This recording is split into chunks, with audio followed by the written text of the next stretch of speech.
Hello and welcome to episode 37 of the Inside Social Work podcast. I cannot believe when I started this over a year ago I would make it this far. There have been listeners joining us from the US, the UK, Canada, New Zealand, Ireland, India, Chile. We have a few listeners out there in Saudi Arabia, Belgium, Spain, Hong Kong, China. The list goes on. We've had listeners from about 43 countries tuning into this podcast, and I am super excited. Thank you so much to everybody who has taken the time to learn about social work and in an Australian context. I'm really blown away. It's amazing. I just wanted to share my deepest, thoughts with everybody going through the pandemic. I know it's impacted a lot of workers. I've been feeling the fatigue here in Melbourne with the really strict lockdowns for nearly 3 months, finding it a little bit more difficult to get the energy I need to make it through the day. And I'm really aware that people across the world are having very different experiences, and times are really tough. For a lot of us in frontline work or direct contact work, we're also noticing the impact on the clients that we work with. A lot of people are feeling unsettled, are very anxious, overwhelmed. There's a lot of worry. There's a lot of disadvantage with the technical divide coming in and impacting those who are trying to learn and educate themselves remotely, or work has been cut down or cut back and they can't access the services that they're used to. So there's a lot really happening out there, and I know social workers are right there amongst it, trying to support as many people as they can, and really want to take my hats off to everybody, and just a big thank you to everybody listening out there. Today's episode, I talk with Jude Hill about perinatal and infant mental health. And this is a topic that I find really interesting. I got into working with young people, starting off in aged care and realizing I wanted to work a little bit earlier on in the life cycle to prevent things ending up as difficult as what I was seeing in an aged care mental health space. I worked in a homelessness mental health kind of service, and I thought if I can work with adults, maybe I can support them to improve their mental health, to improve their literacy, numeracy, find employment, find some stable housing, and that might have an impact down the track. And then from working with adults, I decided working with youth would be an even earlier way to intervene. And it sounds like Jude had a similar experience, and she went right down to day one or even before birth. So she started working with expecting mothers and with infants. So some really interesting work that she's doing, and I look forward to sharing this episode with you. I hope you're all doing well, and take care. Hello and welcome to the Inside Social Work podcast, where we take a peek behind the scenes into different fields of social work, engage and inspire practitioners, translate research into practice, and encourage lifelong learning. I'm your host, Marie Vakakis. Thank you for listening, and I hope you enjoyed today's podcast episode. Okay, welcome to the Inside Social Work podcast. In today's episode, I'm chatting with Jude Hill. Welcome, Jude. Hello, thank you for having me.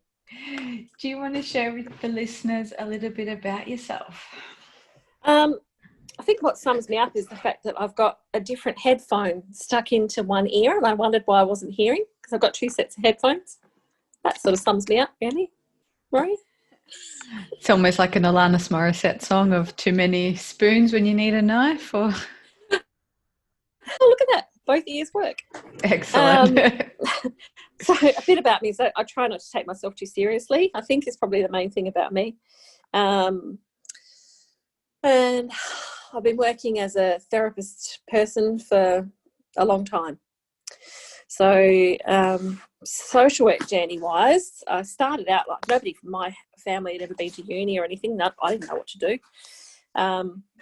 So I used to get in the 80s, there used to be this newspaper that came out. You probably weren't even born in the 80s, but this newspaper used to come out called Careers Guide.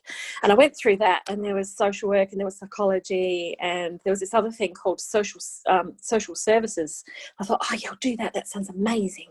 Well, actually, the first thing I did was a liberal studies degree and was going to work in the environment. But anyway, so I got the Careers Guide and did all this, did my social sciences degree in community services, which back in the old days I think was called the welfare degree, but they were trying to jazz it up and they called it the community services degree. And back then you were doing 28 to 30 contact hours a week at uni. It was full on. It was just really intense, lots of group work, lots of, we weren't allowed to call it counselling, but it was lots of interviewing skills. It was great. But I came out of that and was working, and you could be, because of course the title's not protected. So was working in social work roles, but without my social work proper ticket. And then about 11 years ago, I thought, oh, bugger it, I'll go back to uni. And I went back and did the bachelor, because I'd always wanted the bachelor. I always thought the bachelor was way better than the master's. But these days, of course, we've gone quite American with our learning, and they want us to have postgraduate qualifications. So so that's how that came along. So that's where I started being a social worker, I suppose. And I started working I did my last placement of my social science degree was working with young people. And I just loved it. I loved the counselling side of it. I loved seeing people's kind of darkness turn into people's light. I just thought it was amazing. And that was about 96. And it's just been a beautiful, interesting journey since then. Lots of different things I've done. What was the other part of your question? Was there a question? I just started talking, didn't I? No, that's perfect. And then tell us about where you've ended up now and the area of, I guess, interest or specialty that you're in. So I was working with, in this place that used to be called The Second Story, which was a young people's counselling service, which of course the government has since cut and is now a teeny tiny little version of itself, a very specific role it has now. But it used to be a big organisation that I was part of, and part of the organisation was working 0 to 5 and we were working 12 to 25. So they ran the part of the organisation that were working in 0 to 5 ran a conference. So we all trooped along to this conference, and it was the first time that Kent Hoffman had come out to Australia, and the person that was kind of pivotal in that was actually part of the organisation that we worked for. So I'm watching Kent Hoffman present, and there's this video. It's quite a iconic video, where I can't remember whether it's Dan Hughes or Dan Siegel. I think it's Siegel, but when he was very young, puts a baby in a drawer, and then they track the eye movements of the baby looking at the mum, and you can see how the babies learn to track really early on. And it was that experiment that they did was one of the first experiments where they learned that it wasn't the parent who had to follow the baby. It wasn't the parent leading the exchange. They realised that the baby, from very early on, they were looking at this baby through this experiment. They realised, the baby is leading the exchange and the parent has to follow the baby, because the baby does the cute stuff, like, moves its eyes. And I remember in uni, I'm trying to make myself look a bit better. I remember in uni, it's probably not a term that they would use now because it's out of favour, but my supervisor in psychology, she used to talk about, my lecturer rather, she'd talk about babies being seductive in the true form of the word, because they are. They seduce you into their world. They want you to be part of their world, because if you're not part of their world, you don't survive. So here I am, this little, I was much younger then. So that was, I don't know how many years ago that was. So say 2000 and 1, 2, maybe. And I'm sitting there at this conference thinking, this is amazing and this is what I want to do. Seeing the idea of being able to help a parent see a baby and then be able to change the trajectory of that baby's life to then become a different young person to these young people that I was seeing that had such tough times in life. And I thought, this is amazing. This is just what I want to do. And so I did. I applied for other jobs and I went to, where did I go from there? Can't even remember. I got a job, actually. I went to, actually, a bit of a long story, but I went and worked for child protection for about 16 months. That was about all I could manage. And I did that to have a break from health, because organisations are organisations. You know, they can wear everybody down, even if you're really impassioned about the work. Sometimes the organisation itself can make you want to have a break. So I went and worked at child protection to have a break from health, which is a pretty funny thing to do. But the thing I learned from there was to be even more child-centred and less adult-centred, and that was a really positive thing. And from there I went and started working. From that place then I started to work purely with mothers and babies. I was working with parents or women who had been sexually abused in childhood, so CSA survivors, and that dovetailed really well into what else I was learning about the impact of child onto the adult person. So everything that I've done since I saw Kent that first time, I haven't ever missed anything that he's done since he's come out here. He's, as you would know, he's one of the originators of the Circle of Security. And I've gone to every training he's done in Adelaide, pretty much, that, and I have loved it. So what else? So the kind of official, I guess, area that would be, for those who don't know, does it come under perinatal or infant mental health, or is it both? What's the difference? So yeah. It's, well, perinatal mental health, that generally, what's the word, implies that it's the period just before birth and then 12 months after birth. So that's generally that period of perinatal. I don't know if it's got a proper written down definition. It probably has, but that's how I think of it anyway. And that's about the health of the mother. And the infant mental health, that's more about the health of the baby. And they can, one plays on the other, obviously. So yeah, without a healthy mum, you're not going to have a healthy baby unless you've got some terrific supports around you. And without a child who's developing well, then the family is going to be in struggle, because you're going to be struggling to find to develop and grow to the best of your potential if you're not going to have good supports around you outside. Yeah, so for those, you mentioned the Circle of Security, and that's a program that I really like, and I recommend it to a lot of people to find providers of that if they've got young children. Can you share with listeners a bit about what that program is, the kinds of theories it uses, and if you practice it, how you run it? And can you hear me okay? Well, I was been lucky enough. Yeah, just dropped out for a minute. It's a bit choppy. I don't know why. I'm right near the modem. But, when I started, there was no COSP.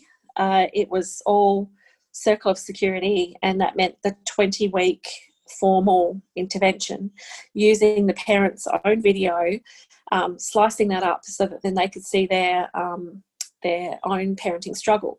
So where I worked was this place called Through the Looking Glass, and we based our program on the Circle of Security program, but we added in the use of childcare and some other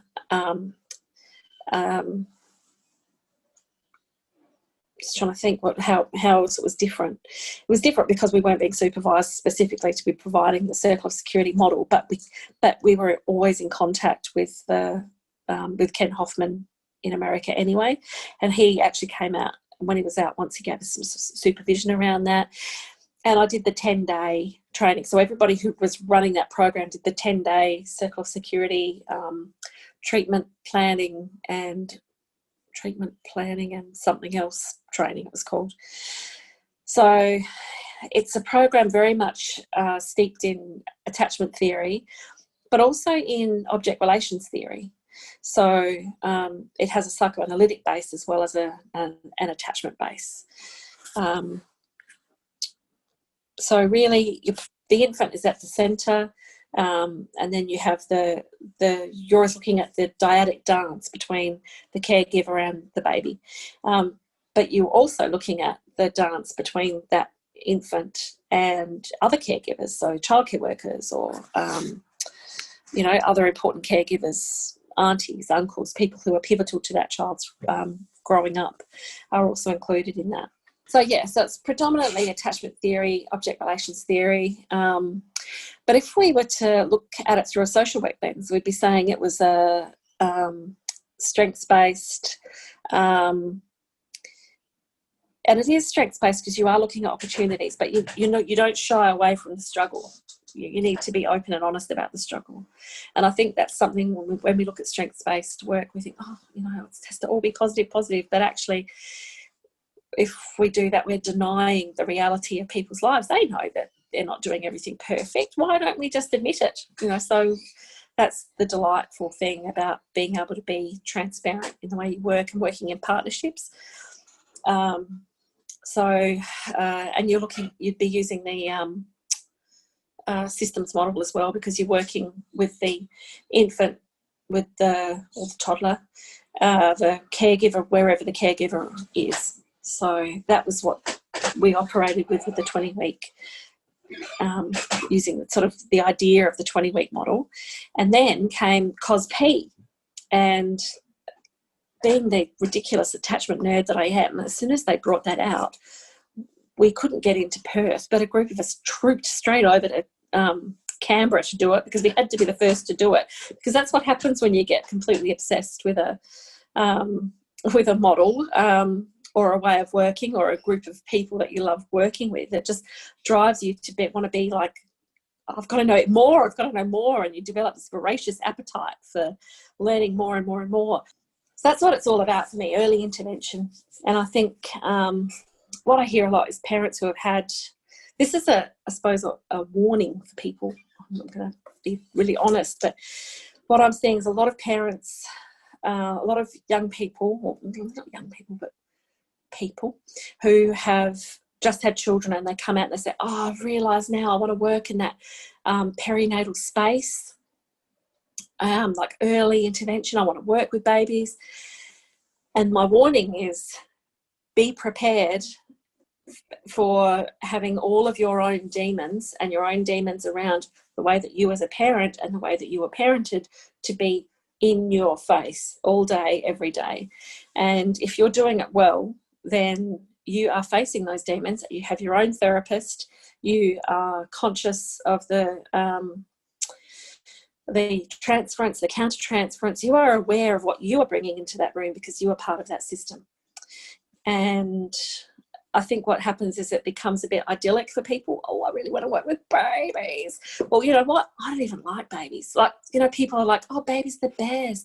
And I'm like, yeah, they're actually really interesting, but I'm not interested in the way you look at babies. I want to look at them the way I look at them, which is like, oh, look what they just did then. Oh, look, they just did that. Look at that little interaction. Look at that. And the other method that I love to use is Marta Mayo, which is a Dutch method or Dutch model.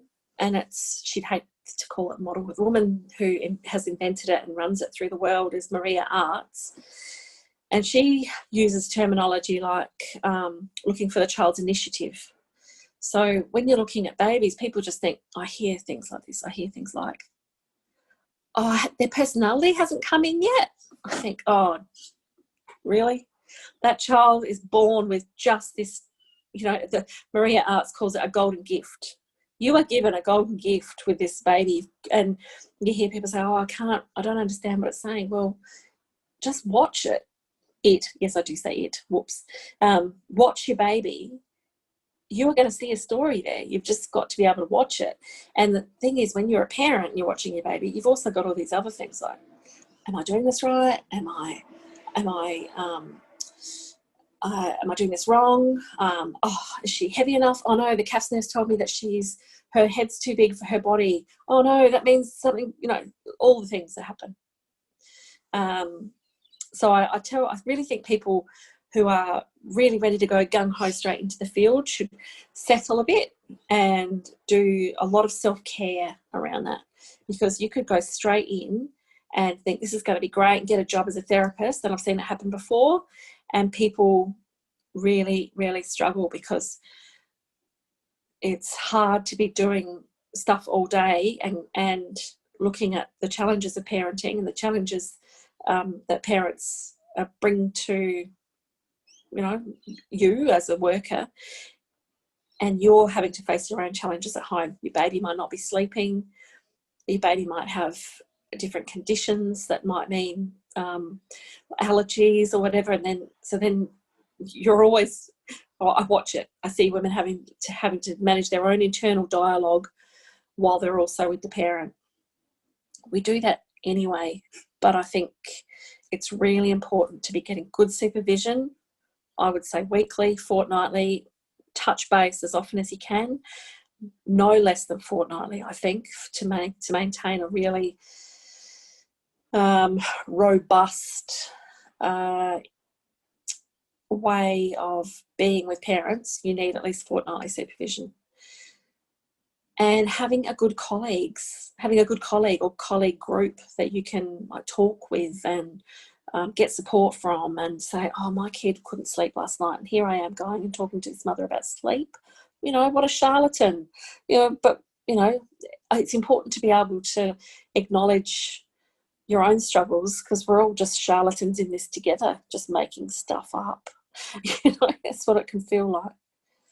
I think it's really interesting that you mentioned the self as a practitioner or as a therapist, and when you're in that system, how maybe not triggering it can be, but it brings up all your own stuff. And I think that's something that's often overlooked in a more kind of case management social work role, but therapists, especially if they're trained in sort of systemic work, focus on that a lot.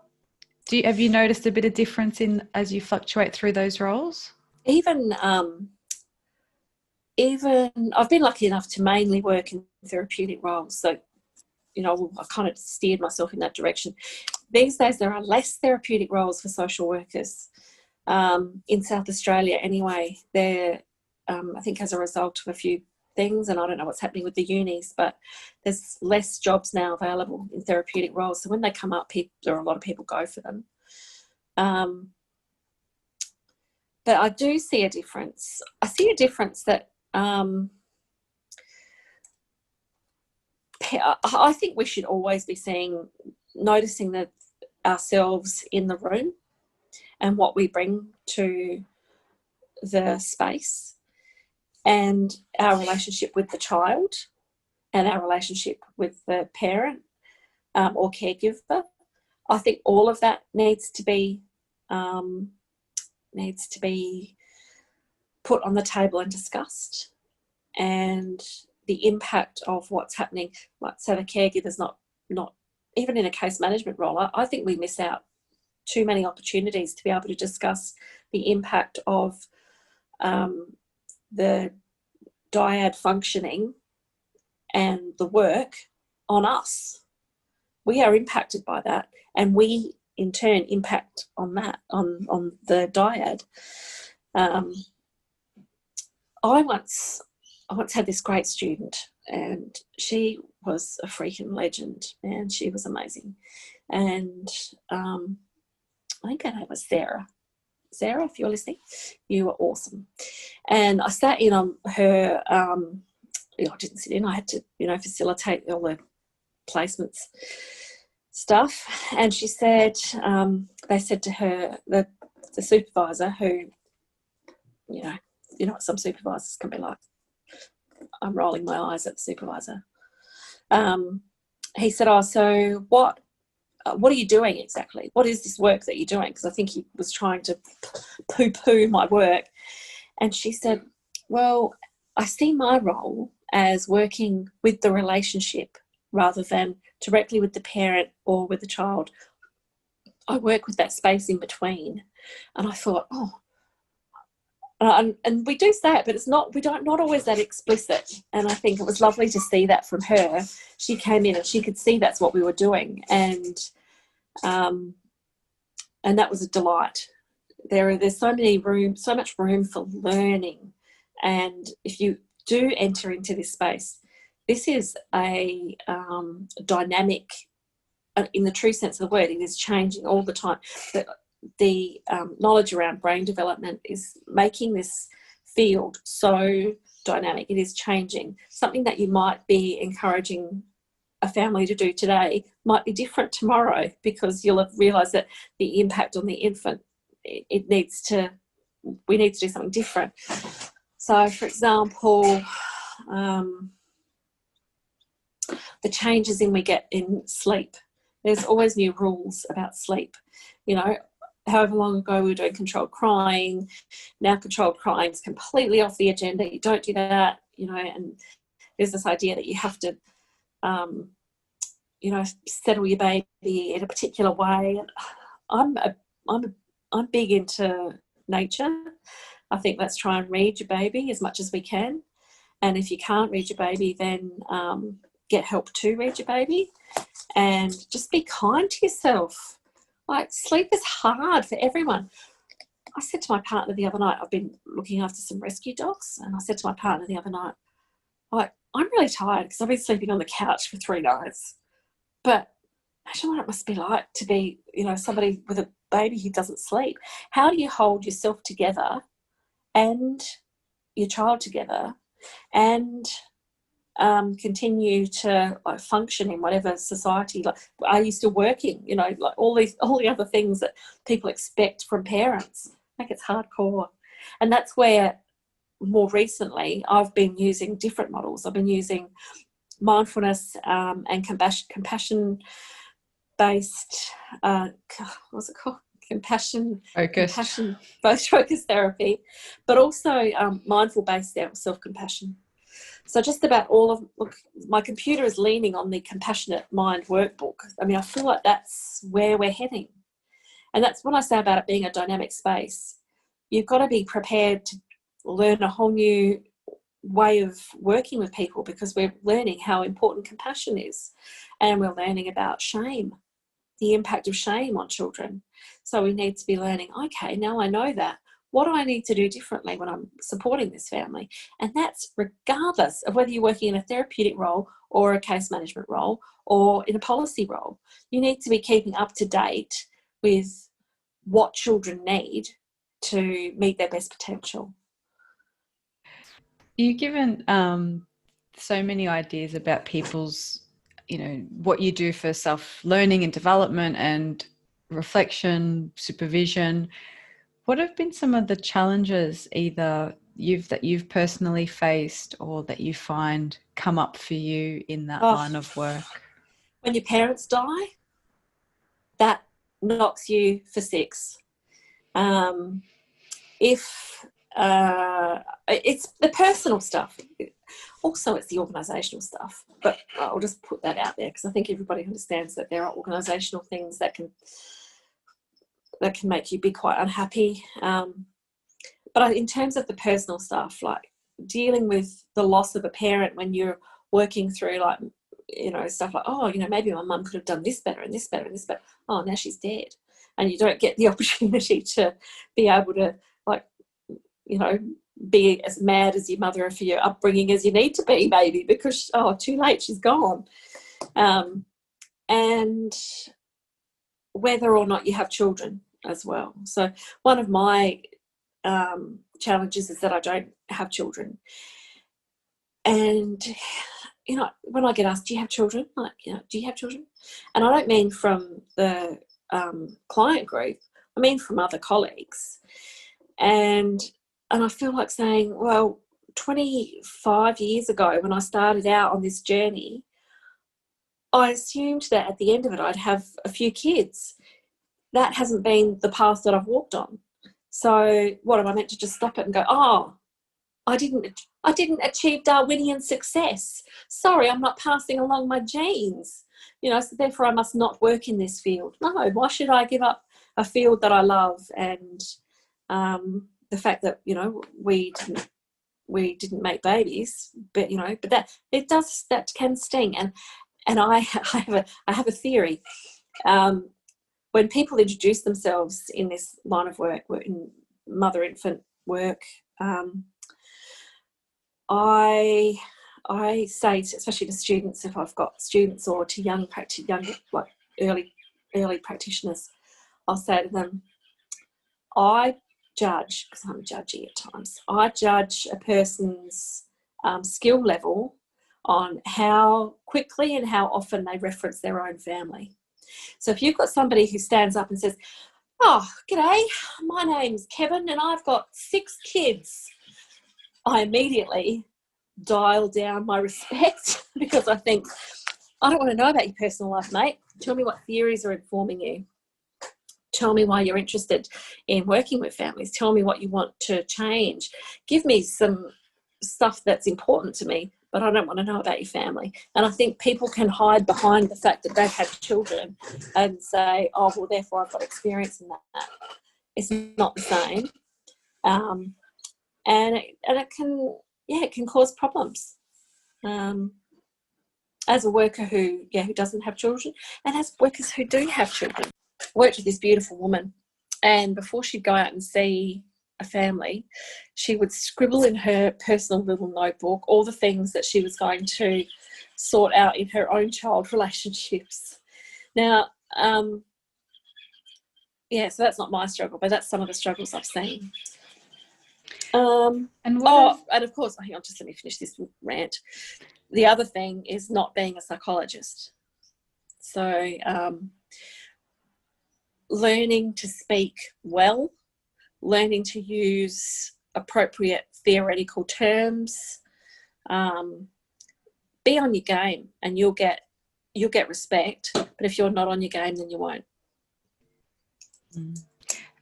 What advice could you give to those who are new into the field or into social work? Training. Go to every training. Don't think you know anything, because you don't yet. Learn from people who you think you can learn from. Get supervision wherever you can. And just read, join that some of these, in terms of mental health, join some of those. There's the Australian Association of Infant Mental Health. So every state has a branch. So that's if you want to work with the children's side of things. If you want to work with the women and mental health side of things, and then look for what's it called? The Marseille Society, MARCE, Marseille Society. So join some societies, or just Google some stuff if you want to.